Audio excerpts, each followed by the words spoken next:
We're kicking off the day with our first ever Authentic Allyship in Tech panel, Putting Words into Action. Joining us live is our panel moderator, GRIMM CEO Jennifer Tisdale. Hey, Jen. Hey, magically appear. Here I am. Hi, Matt. Hi, Ashley. Thank you so much for all the energy you brought this morning. Really appreciate it. I'm excited to be here. This is my first time speaking at GrimmCon, if you can believe that. And I wanted to take a second or two to just echo the sentiment of gratitude to the GRIMM team. It really has been a passion project for the entire company and for all of the volunteers of the company to help make this happen. So, you know, my heartfelt gratitude to each of you for helping us do what we believe in, which is build a more inclusive community. So the cybersecurity expertise of the GRIMM is by far and away the best I've ever seen, but nothing replaces the heart and soul of GRIMM. So with that, I'd also like to take a time to thank our panelists who will be joining us. I understand that we have all three ready to go. First, Lauren Zabierek, Senior Policy Advisor for the Cyber and Infrastructure Agency and also co-founder of Share the Mic in Cyber, one of GRIMM's partners for this event. And secondly, Tashya Denose, our Senior Program Manager and Security Engineer at Google and Brand and Social Media Director for Black Girls in Cyber, who also joins us a bit under the weather today. So I am so happy to have you with us. Thank you. And last but not least, the wonderful Gianna Driver, who is the Chief Human Resource Officer at Exabeam. So thank you very much, all of you, for taking time out of your day to be here and to talk about the important topic of inclusion in tech. I'm so happy for us to have this conversation. Before we get started, however, we do have a question to pose to our audience. There is a poll question, and to take a survey of sorts to understand your impression of how is tech doing in terms of prioritizing inclusion in the industry. So feel free to take some time out to answer that question. We would love to keep this interactive or as interactive as possible. So chat, questions, comments are welcome throughout the panel. So to get started, I think we should take a time out and get to understand each of you, your experiences in this space, and why inclusion is important to you. Please, you know, if you could take a moment to share a bit about your experience and your passion for advocating in this space. Lauren, would you like to start? Sure, I'll start. And I just want to say thank you for having me. And I also want to shout out that beginning of the actual conference today. I've never seen such a really great introduction like that. It was very well done. So I appreciate it. But yeah, you know, I really came to be, you know, growing up through, right, in my professional career and you know, various security industries and you know, really had shaped my experiences, you know, in as far as seeing, you know, how inclusive or even exclusive some of those environments were. And so when I came to, and my previous job at the Belfer Center at the Harvard Kennedy School, I knew that at that point I had a platform and therefore I had a responsibility. And so that is what ultimately led myself and Camille Stewart-Gloucester to form Share the Mic in Cyber, especially during a time, it was June of 2020, when, you know, our nation was really, you know, going through a reckoning of you know, how we were actually treating each other and treating, you know, Black people, especially in this country. So, you know, from there, we were able to put this together and, you know, it's created a lot of, I think, you know, change in the industry and a lot of conversation, which I think is truly important. Thank you so much, Tashya. Yeah, I'm glad I'm going after Lauren because Share the Mic in Cyber has actually impacted myself and the organization Black Girls in Cyber. It is a really, I would say it's just something that our industry really needed. You know what I mean? Having an opportunity, it shed light on the fact that, you know, Black professionals do not get to be seen enough. So that was really one of the most instrumental things in allyships that I have seen in my career. I have been in security for a good long time, well over a decade now, and it's hard to still not see myself in the room. So that's one of the things that's so important with Black Girls in Cyber, paving the way for women of color to be able to enter this industry. You know, it's been one of the things that I think about often, especially during COVID. It was kind of crazy. You're in the room when you're in person, you're in the room and you don't see yourself. So you see everyone else. But during COVID, just like what we're looking right now, you see all the faces on the screen. So it was also one of the times where it just really stuck out to me, like, you're the only person here. We really need to make a change here. So I'm excited to be on a panel discussion like this, to joining you women, talking about what it means to actually make changes, not just talk about it. It's a very powerful comment. Thank you so much for sharing that, Tashya. Gianna? Yeah. So first of all, thanks for having me. I'm super excited about our conversation today. You know, my experience and passion around this comes from being an other. You know, being an Asian American single mom in Silicon Valley and in cyber is an other, and frankly, it's a lonely place to be a lot of times. And so, you know, I think my allyship and passion around this stemmed from wanting to create community, wanting to not feel so lonely being an other. And, you know, I think it's in the recent past that we've seen a number of studies that have shown diverse, inclusive teams are higher performing, and it's good business, this stuff that we're all here and very passionate about. So yeah, I can't wait to dive in. I couldn't agree with those sentiments anymore. It has been my experience as of late that every time you walk into a room, all the women will come together and sort of high five each other that we're there together. And that is a great improvement over where my career began. I won't mention how many years ago, where I was often the only woman in the room, and not to mention very few persons of color, very little diversity. And so we're seeing some progress. I think we still have a ways to go. I think that's, you know, the hope of this conversation is how do we create a community that raises everybody up? I've noticed in some other conferences where we talk about inclusivity that it can sometimes be emotionally charged, sometimes for the good and sometimes maybe not. And I'm wondering how it is that we can help others understand what it takes to be a good ally. What does it mean to be a good ally? And how do you go about being a strong ally in your organization, in your community, whatever your circumstance might be? Would either of you have, oh, did we lose Lauren? Would either of you have any suggestions for how others can take a lead in being an advocate? I think the most important part I think we have to recognize is it is going to be an uncomfortable conversation. Like one of the conversations I had recently brought to light that we are different, and a lot of times we don't have the same social circles. So normally you're going to work that with people that don't look like you. So you're not used to having the same conversations. So be understanding that it's going to be a messy conversation and giving leeway for grace is probably one of the biggest things that I've noticed in my career. I don't think if you enter conversations about diversity and allyship in a space of it's may get messy and the person is not trying to hurt you, they just have never experienced, don't have your life experience, have never been around someone like you.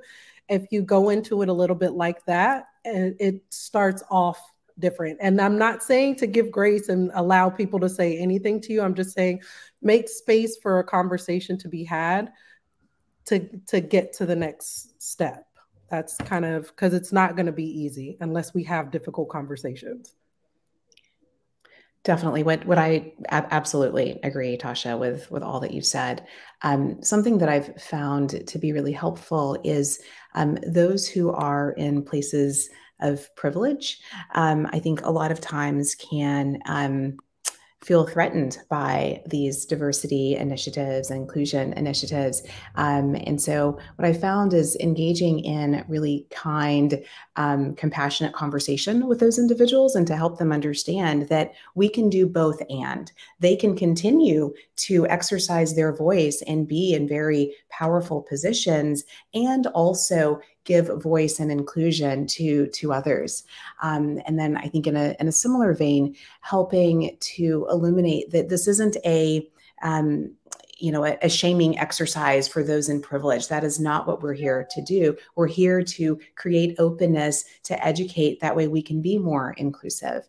And so I think a lot of times taking away some of that fight or flight, that kind of threatened feeling, really then allows those who might be in privilege to open up and really embrace advocacy and allyship. I think that is such an important message, because we have to focus on the fact that inclusion does not automatically equate to exclusion. And I feel like there's a natural propensity for people to think that you can't have both, that you can't have both those that are traditionally in a position of influence, is the word I'm going to use, that maybe are not also taking time out of their day or out of their career to give back, to bring up, to raise up others.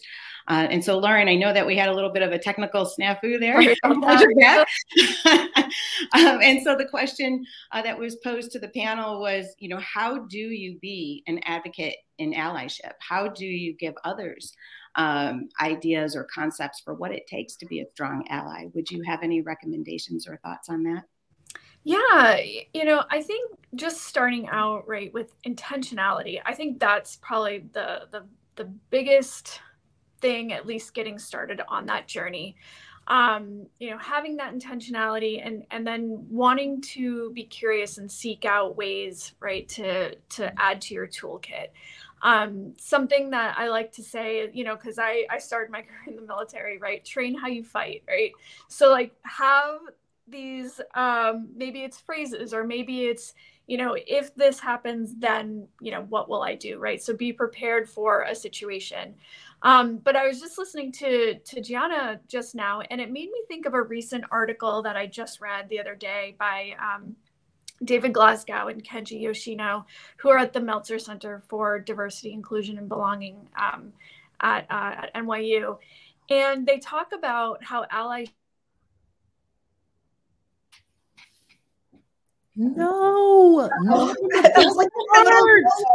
want the edge. We're all just waiting. It was so good, and I bet she doesn't even know that you have to repeat it. It was we were on our edges of our seats. Yes. Oh my gosh, I'm so sorry about this. So basically there's an article that talks about how typically allyship interactions happen between the victim and the person who actually witnesses it. But they said actually there's a third person who is the we'll just say perpetrator, right, of the situation. And they say, a lot of times that person may have good intentions, but they may just don't know what they just did. So to come to that situation with tools and compassion, basically, and bring them into that conversation and figure out what's best for the actual situation. So each of you must have an experience that highlights the need. Would you be willing to share one of your personal stories for an example of where inclusion could have been improved for you? I don't have a story of where inclusion was could have been improved, but I do have a story on where allyship was successful. I spent a lot of time at the Pentagon when I first started my career, and I looked a lot younger and I had the knowledge, but it was not always received. There would be a lot of time I would be talking to someone a lot older than me, and asking for, documents that were very important. Can I get your network diagram? Can I see what's going on with your network? Asking questions that would make anybody uncomfortable first, and then an extra layer of uncomfort coming from someone that looked like me. So there were lots of times where we would have group meetings. We would be in conference rooms. I'm asking for this information. Most of the people think I'm an admin or someone's secretary just there to take notes. And one gentleman stated to me, like, even if I gave you the network diagram, you wouldn't know what was going on it. And that was a normal thing. But what felt good at that time is the other gentlemen that were in the room all came to just discredit that part of the conversation. It was very clear that I had the credentials to be there. There was no confusion. Just because they didn't know me or weren't used to seeing me doesn't mean that they have the right to talk or disrespect me in that way. And I had the title and had the right to ask for what I needed, and they could have conversations with someone else, particularly like HR, with me if we wanted to go a little deeper and talk about why they felt that way. But it kind of reeled it in very quickly when the other people in the room were not going to stand for that type of behavior. So I think those are the key things. When Lauren was saying that there's there's the bystander, and then there's also the perpetrator. When the bystander is watching and comes to your I don't want to say rescue, because we're adults, we don't need to be rescued, but a partnership, I would say, when they come to the terms where they become a partner with you and show that this kind of behavior is not going to be taken. It doesn't get aggressive. It's in a way that we can all have a good conversation. I think that's probably one of the best things that's happened in my career, as far as what allyship is, seeing it in first hand. In its simplest form, it just boils down to being a good person, not allowing disrespect to happen in front of you, I would imagine. Gianna, Lauren, do you have a story you'd like to share? Yeah, so I've got many, but the story that comes to mind is, and this was, I don't know, 5 or so years ago. I was in a board meeting and was the only woman in the conversation, and the only person of color. It was a bunch of middle-aged white men, frankly, which there's nothing wrong with, but I was very aware of my being in the minority in that room. And I remember we were having an impassioned conversation, and I attempted multiple times to get my voice heard and to say something. And I became aware that whenever I would talk, everyone else would just start talking over. And then, someone said basically what I was attempting to say, but he was heard and I wasn't. And I frankly was feeling a bit down and demotivated and a bit like, oh my gosh, like this is frustrating. Does anyone see me? Hello. Like I've said that, I'm trying to get a word in. And I remember our CFO saying, hold on, everybody. A, I think Gianna has something to say. And B, I think that that's a really good point that she made 5 minutes ago when everyone was talking over her. And then we proceeded to have the conversation, and I was a bit stunned and then had to find my words. But it was a really powerful moment for me personally, because it showed the power of giving voice and advocacy to someone else. He was in, as our CFO, had a platform to say, hold on, everybody. She has something to say. And that moment has stuck with me. And it's something I do reflect on and think about often, because in what I do, I also try to advocate for others and be an ally to others, whether or not I personally identify with those groups or those voices. I do think it's important that everyone feels heard. Yeah, absolutely. And I'll give you a quick story about, when I was coming up through the intelligence community, when I was in government, and this is sort of before I sort of realized, right, there were, that I didn't have the words for what I was feeling, basically. There are times when I just sort of felt like I was banging my head against a wall, right? Like why were certain things the way they were? Or, was it okay to sort of be in these situations where you know, you always had to have sort of a scowl on your face, right? And pretend that like, please don't talk to me, you know, or maybe you're in a meeting and, you know, there are, you know, do you go at the table or not? But then I took this class by when I was at Georgetown, when I was down there and down in DC, and it was taught by my now friend, Dee Dee Halfhill. She was in the Air Force at the time, and it was on women in leadership and national security. And I always tell people that that class changed my life, because it not only showed me that, you know, this is sort of the system that you're in. And it was kind of like this huge moment, like, oh, that's why I feel this way. But it also kind of said, you know, or showed us that like we have these skills and you know, abilities that we bring to the table in a national security construct that are actually quite important, and that we should bring them, even though they may be seen as, you know, like typically feminine or something like that, right? But they're very important.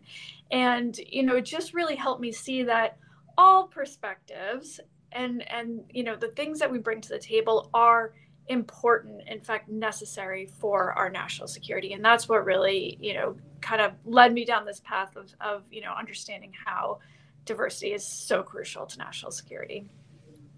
So we had an audience question pop up. It was, do you ever get comfortable with the uncomfortable conversations, and how do you do so? Gianna, I'm going to target you first on this one, since you're the Chief Human Resource Officer. Any tips or tricks on that? Well, so I think it's important to remember that growth occurs outside of the comfort zone, right? So when we're uncomfortable, that's where the magic starts to happen. That said, I think it's also very important that we have boundaries and parameters and ways of engaging with one another that are kind, compassionate, and respectful. Because, you know, people should have the freedom to disagree and to, you know, say what they truly think. That's wonderful, and that's the power of diverse teams. But to say, does it ever get comfortable to be uncomfortable? For me, no. Maybe for others, but for me, no. It's still uncomfortable. But you just sort of close your eyes and do it anyway, and it does feel better on the other side of it. Yeah, I agree. And I'll just say too, I mentioned that woman, Dee Dee Halfhill.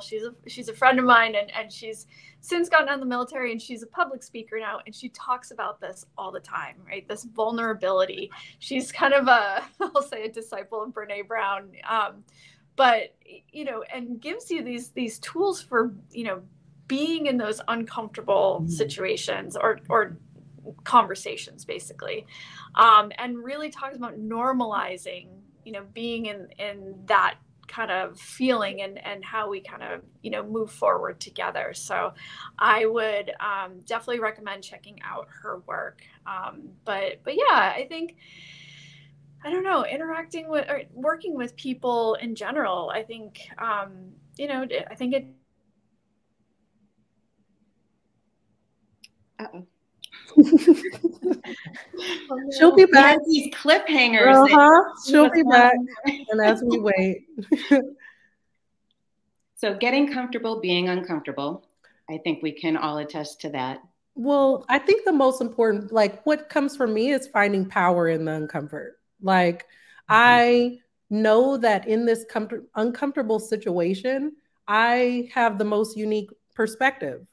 I am the person that you need to understand, right? Normally you understand your peers completely, but I'm not normal. I'm kind of like anomaly for you. So it's a situation where I have to say, okay, let's go into this with respect and understanding, mostly knowing that setting the groundwork of the table is big enough for all of us. There's plenty of seats. Like right now, there's like millions of jobs open in cybersecurity. So like understanding I'm not trying to take your place, being clear about that, but I too have a place here.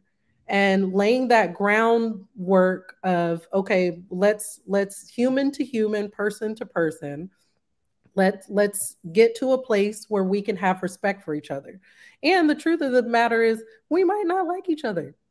work is not about friendship all the time. That's okay. So if you come into it with, we're not going to be besties, but you need to know that when I provide this email, you respond back to me. I think those are the kind of things that you figure out what's a healthy place, a healthy working relationship with your partners are, and how to move forward on that. And I think Lauren had some great tips and tricks. She's going to tell you about some tools that you should probably think about. But that's my thing, is finding power in the uncomfort, because it's not going away. Yeah, I have found that being able to set the stage before you jump into the uncomfortable conversation to be helpful. Sometimes that takes the form of a question, like, may I have your permission to have a difficult conversation? Or something that prefaces the uncomfortable nature of the conversation before you get into it. It helps people gather some right state of mind before they have an emotional reaction. So Lauren, is it true? Do you have some pro tips for us? I think you're right. You know, the curiosity, right, I think is super important from the outset. You know, sort of one thing that you mentioned at the top, right, is getting leadership bought into this, because I really think that if there is that curiosity, that intentionality, that baking it into the culture is so important. You know, I look at CISA, right, where I work now, and Director Jen Easterly has made this a part of her culture, the culture there, and she talks about it, right, and that has.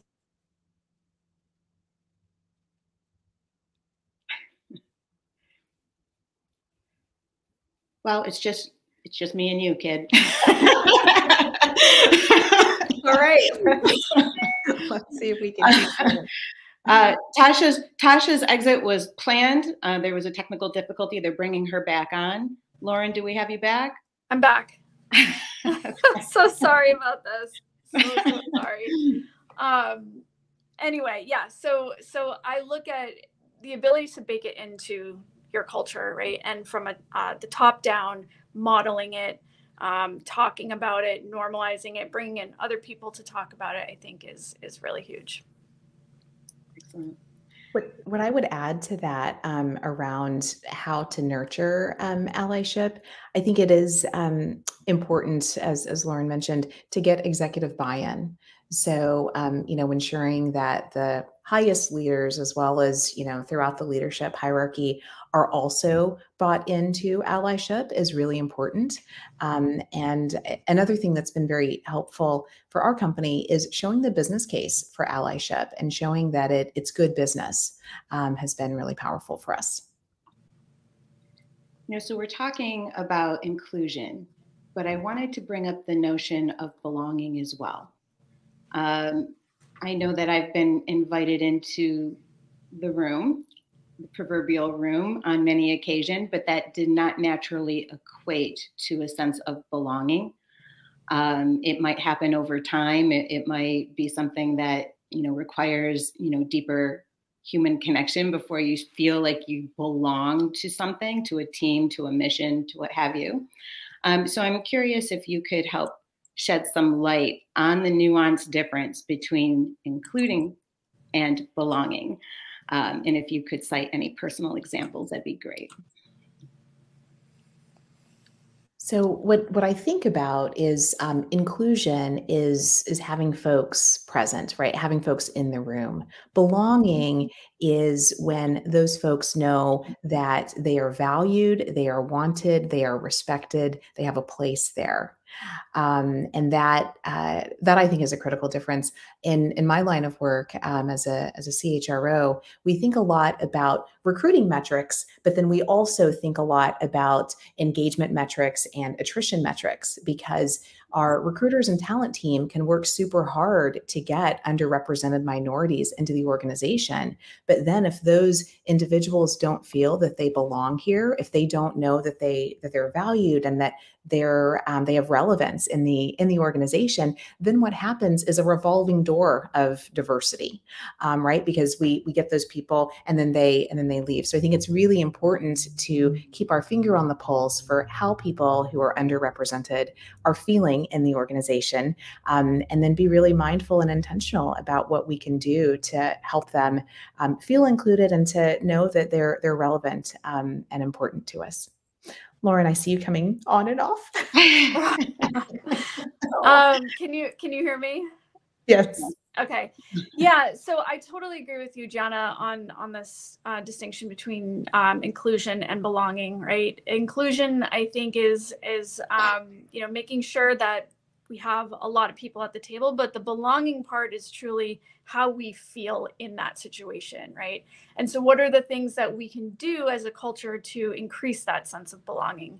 And, I think part of that is this element of psychological safety, whether we can create that as part of the culture. And again, that goes to, I think, this element of vulnerability and being willing to have those hard conversations, while also, ensuring that people do feel safe enough to not only speak up, but also, to really bring their full self to the organization. I think that's so important to really enhance that feeling of belonging.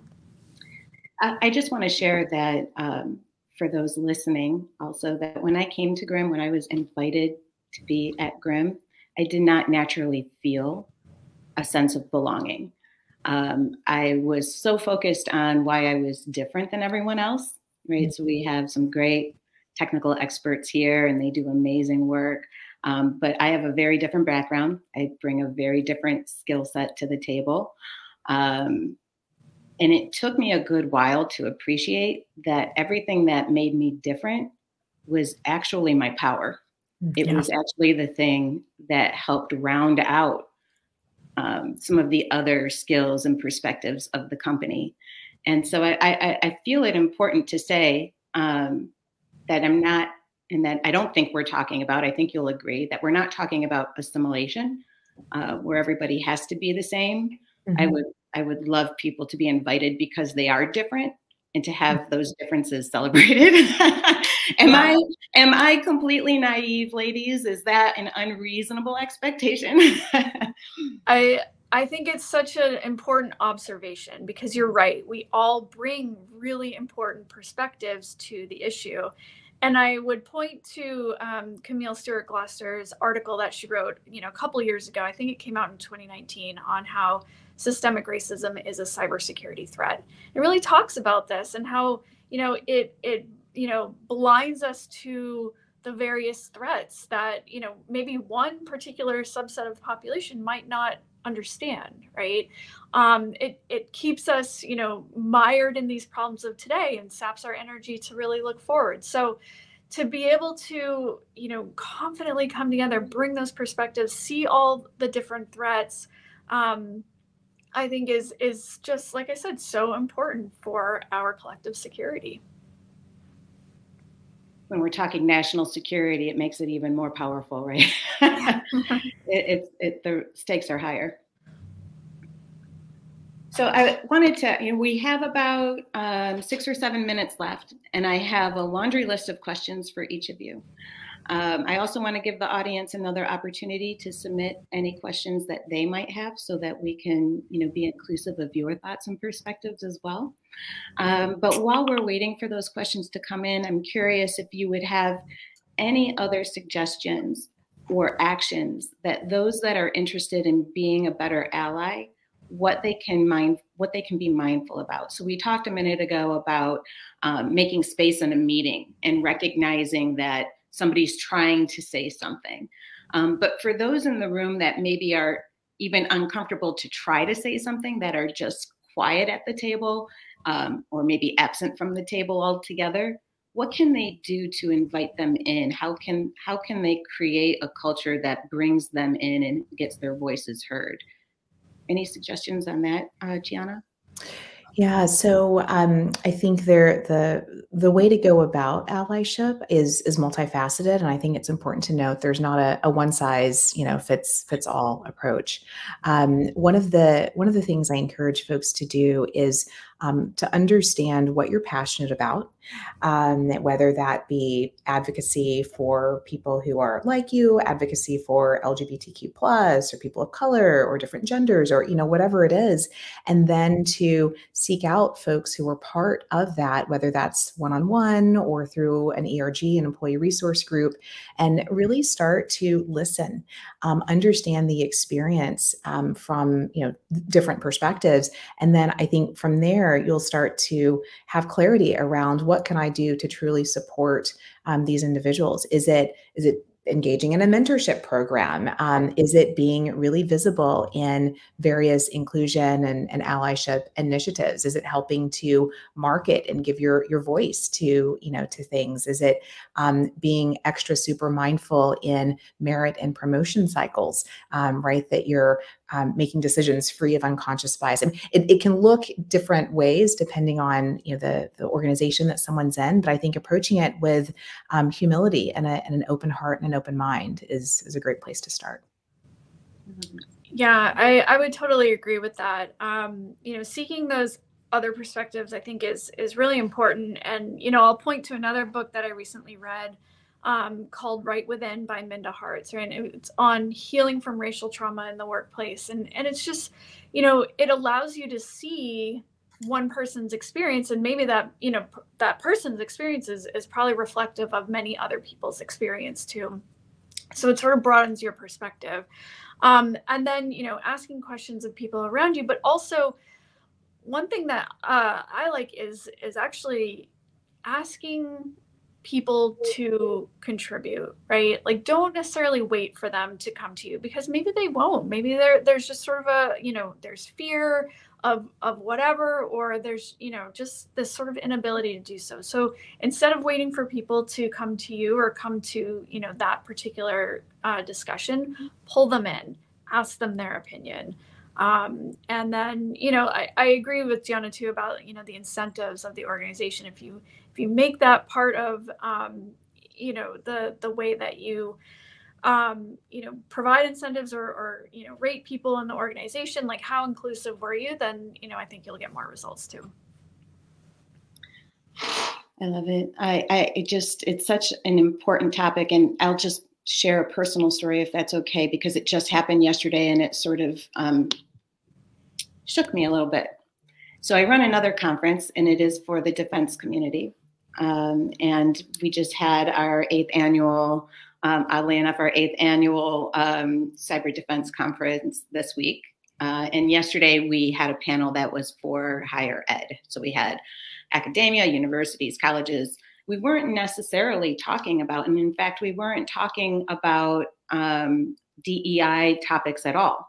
What we were talking about is what we could do to get more kids into STEM, how we could cultivate an outreach program that reaches into, less represented communities in tech, where they maybe don't have access to technology or even have any idea that these careers are available to them, right?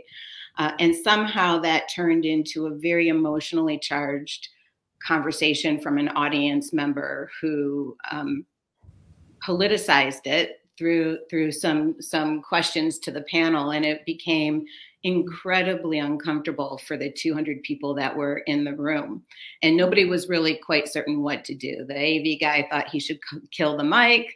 The people sitting at the table with this person started to slowly back up from the table to disassociate themselves. It was really an uncomfortable predicament. And the gentleman who is a dean of a university who fielded the question from the panel handled it so beautifully. And as I was thinking in my head, what am I going to talk about at GrimmCon? And it just sort of tied in for me that allyship came from that panelist on stage in such a beautiful way, where he didn't attack the person with the question. It was about how his perspective is equally valid and that needs to be addressed. It's an important part of the conversation. And I just thought it was so enlightening to watch this real-time allyship happen in front of 200 people, most of which would agree with our discussion, but a few of which would not. right? And so those public demonstrations of allyship are important, but also the quiet moments of allyship that happen one-on-one, you know, to have somebody's back. And I just wanted to make sure that I was able to share for our listeners today that it can take many forms, public and private. And it doesn't always have to look the same. So we've had in tech, I think a lot of our employees, if you will, the workforce in tech might even have a background or a personal issue with being neurodivergent. That's something that I've had to learn because it's not something that I've had exposure to in the past. So of course, things that are centered on gender and race, religion, culture, those are the things that always immediately came to my mind. And the second I had to think about how do I manage people who think differently than me, my mind blew. I'm like, I have to change me. I can't change them. And so would you have any recommendations for those that are diverse in maybe a less visible way for how to reach out to them? You know, I wanted to say, I really appreciate you sharing that story because I think what it highlights for people is that we're all humans, right? And we all have these thoughts and these feelings, and you know, we're seeking connection and we're seeking meaning in our jobs, and we're worried about certain things, right? And that's kind of what it boils down to, right? Like, and how do we see each other, right? And see what each other are saying, and maybe sometimes sort of like lessening that emotion, you know, to truly come to at least an understanding and even a better outcome, right? So I really do appreciate that story. And you know, you're right, there are so many, you know, different people out there with different circumstances and perspectives, and yeah, how do we create the conditions for everyone to feel included, right? Just across the board.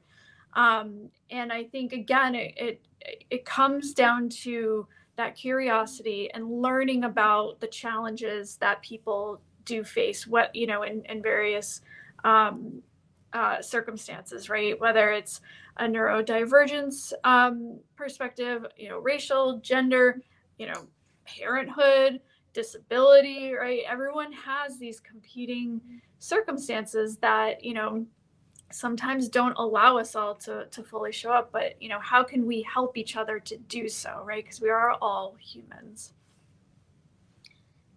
So if the diversity is not visible, again, HR expertise required here. As a leader, you're not supposed to ask, right? It's personal information, but you also want to make sure that that everybody knows that they're welcome. How do you tackle that? How do you, how? Please tell me. Well, so I have some personal experience with this because my daughter, who's 10 years old, is neurodivergent. She has dyslexia, which is also comorbid with ADHD and ADD. And so as a parent, I've had to go through this very emotional and educational journey to learn about neurodiversity and what that means. And what I would say for those who may have diversity that's not as visible, I think allies reaching out in one-on-one, really open environments, whether you're a manager or a colleague, and saying, you know, I'd love to make sure I'm engaging with you in a way that works for you. Are there things that I can do, actions that I can take that would allow me to empower you more, right? So I think asking open-ended questions in that way, and if you have someone who has dyslexia, ADD, ADHD, that might mean sometimes interacting with material that they can read or put on audio, right? So that they can hear it as opposed to, you know, having to see it in real time really fast. That might be a way that is more inclusive for them. If you have folks who have ADD, having them not sit in open office environments with everyone walking around, that can be be incredibly distracting and impede productivity. But these are things that we won't know unless we as allies and leaders can reach out in really open and respectful ways to understand, what do you need and how can I help you get what you need so you can thrive here?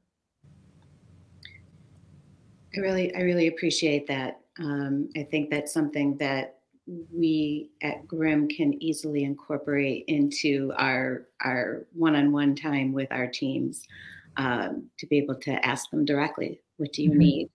Are we missing anything? And hopefully they'll feel comfortable sharing. That's the one thing that we can't control. So it looks like I'm trying to follow the chat. It appears that there might be, oh, there's the question from Joyo. Does good allyship always include participation in activism? It's